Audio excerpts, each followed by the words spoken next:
Assalamu alaikum урматтуу мекендештер.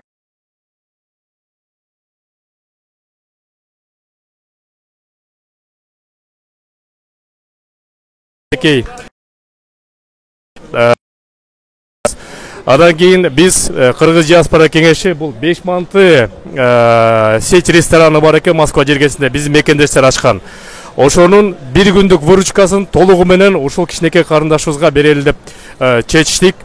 Бұл ресторан болсо Москвада 4 жерде бар. Европейский торговый центри, Балчук, Центральный рынок, анан кийин Колумбус торговый борбор торговый центри.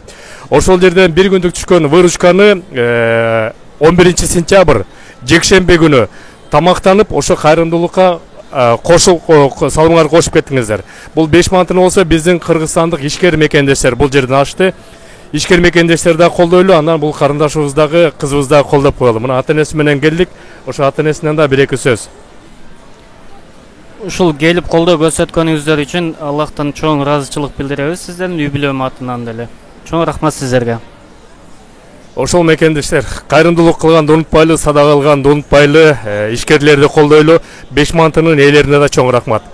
Көрүшкөнчө толук маалыматты мен азыр астына жазып коем.